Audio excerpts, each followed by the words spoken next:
अमरावतीमध्ये भाजप आणि वायएसपी मध्ये बाचाबाची झालेली आहे। बीजेपी कडून पैसे वाटल्याचा आरोप युवा स्वाभिमानकडून करण्यात आलेला आहे आणि आता या दोन्ही पक्षांमध्ये बाचाबाची झाल्याचे समोर आलेले आहे। गेल्या काही दिवसांमध्ये अमरावतीमध्ये भाजप आणि युवा स्वाभिमान पक्षामध्ये संघर्ष आणि वाद वाढत चाललेला होता आणि त्याच दरम्यान आता युवा स्वाभिमानकडून भाजपवर आरोप करण्यात आले आहेत। भाजप पैसे वाटते असा आरोप युवा स्वाभिमानच्या कार्यकर्त्यांनी केलेला आहे आणि याच आरोपांवरून आता भाजप आणि युवा स्वाभिमान पक्षामध्ये बाचाबाची झाली आहे।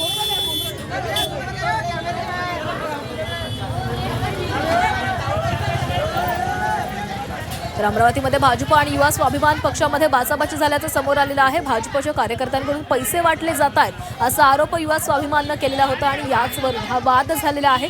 अनेक कार्यकर्ते एकवटलेले आहेत आणि काही जणांकडून व्हिडिओ शूटिंग देखील केलं जातं आणि यामधूनच भाजपकडून पैसे वाटले जात आहेत असा आरोप केला जातोय।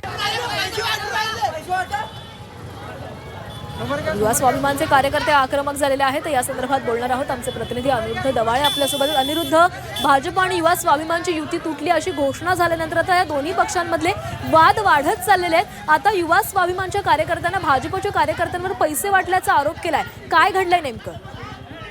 नक्कीच आता जर पाहिलं तर अमरावतीच्या बेलपुरा भागामध्ये जे आहे ते युवा स्वाभिमान पक्षाने भाजपच्या माजी नगरसेवकाच्या घरातून पैसे वाटप केल्याचा जो आहे तो आरोप केलेला आहे आणि भाजपच्या माजी नगरसेवकाच्या घरामध्ये काही लोक सुद्धा जे आहे ते आढळून आलेले आहे। त्यामुळे युवा स्वाभिमान आणि भाजपच्या पदाधिकाऱ्यांमध्ये मोठ्या प्रमाणात जी आहे ती बाचाबाची झालेली आहे आणि भाजप मोठ्या प्रमाणात पैसे वाटप करत असल्याचा आरोप युवा स्वाभिमानकडून करण्यात आलेला आहे। त्यामुळं आता निवडणुकीला काही तास, मतदानाला काही तास जे आहे ते शिल्लक आहे आणि त्याच्या आधी हा वाद जो आहे तो झालेला आहे। त्यामुळं आता आणखी हा वाद कोण्या दिशेने जातो हे पाहणं देखील खऱ्या अर्थानं औत्सुक्याचं ठरणार आहे। कारण राणा दाम्पत्यावर भाजप नेत्यांनी मोठ्या प्रमाणात टीका जी आहे ती सुरू केली आहे आणि असं असलं तरी राणा दाम्पत्यांनी सध्या चुप्पी साधली आहे। त्यामुळे राणा दाम्पत्य नेमकी काय खेळी खेळतात हे पाहणं देखील खऱ्या अर्थानं औत्सुक्याचं ठरणार आहे।